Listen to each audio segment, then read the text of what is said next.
Hello mga kalending! Hello Derek! Ako nga po pala si Kay Ortiz Malyari, lelebot ng kalending. Bago po ako naging isang vlogger mga kalending, ako po ay may bahay. 3 po ang aking anak. Kasalukuyan po, wala po akong trabaho. Katulad po ng mga member ng kalending, pag season po ng taniman, nakikitanim po kami ng palay. Sa hirap po ng buhay mga kalending, pinasok ko na rin po ang lending. At isa rin po ako yung center chief. Dahil kulang na kulang po talaga sa budget mga kalending. Kasi po ang trabaho ng mister ko ay isang construction worker. Dahil mataas na po yung mga bilihin mga kalending. At 2 na po yung pinapaaral ko.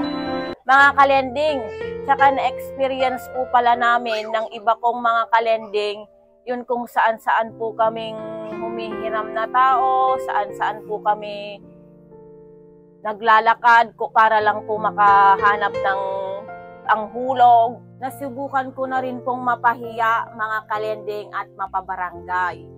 Dahil hindi ko po agad nabayaran yung utang ko.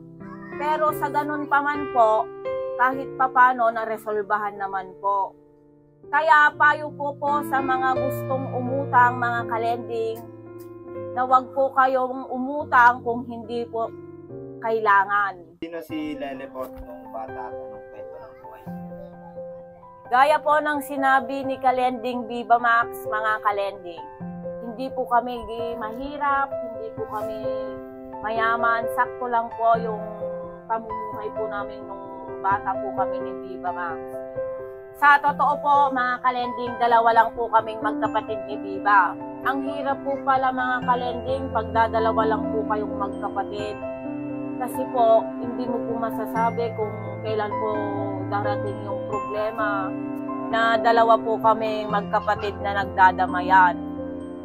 Hindi po kami kambal ni Viva mga kalending. Mas maganda po ako sa kanya. Yun ang totoo. Nakapagtapos po ako ng high school graduate. Katulad ko po sa ate ko. Tsaka nagpapasalamat po ako sa mga magulang ko. At hanggang ngayon po mga kalending, andyan pa po sila at laging nakaalalay. Lagi po kaming tinutulungan sa pag-aalaga po ng mga anak namin ni Viva. Kapag nagtatanim po kami, sa kanila po namin iniiwan yung mga anak namin. Kaya mga kalending, malaki po ang pasasalamat namin sa mga magulang namin ni Viva. Paano ka naging isang Nanonood po kasi kami ng birthday noon mga kalending. Andun po kami sa gilid ng daan. Kasama po po si Kalending Puring at Sir Direk. Ngayon po mga kalending, napag-uusapan po kasi namin yung tungkol sa mga vlogger, yung mga pag-vlog. Tapos, kinumbinsi po kami ni Direk mga kalending, bakit hindi daw po namin subukan, na daw po yung mag-iisip ng mga content, yung aarte-arte lang daw po kami sa camera, at mag-e-edit, mag-video, hanggang sa sinimulan po namin na mag-taping mga kalending. At dumating na po sa point na pinanghinaan na po kami ng loob. Kasi po, araw-araw po gumagawa po kami ng vlog. Lagi-lagi po siyang nag-iisip ng content.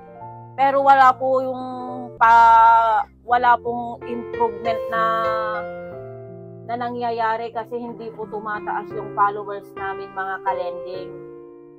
Sa totoo po mga kalending, ako po yung mortal enemy ni Direk sa kalending. Kasi po ako po yung may pinakamatigas na ulo sa aming magkakagrupo mga kalending.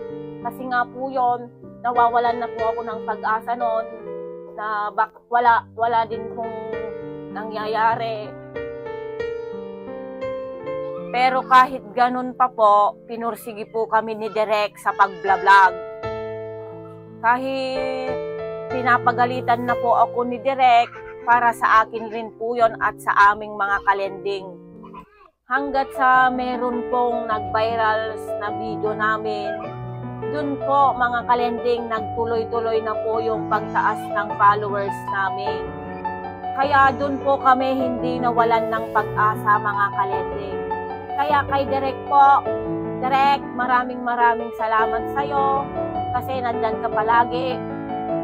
Ikaw ang bumuo ng kalending at hindi mo kami sinukuan at pinagpatuloy mo to, Derek, para sa pangarap natin. Anong masasabi mo sa katulad mo nakakasubok ng kahirapan? Sa mga katulad kong mahirap, laban lang.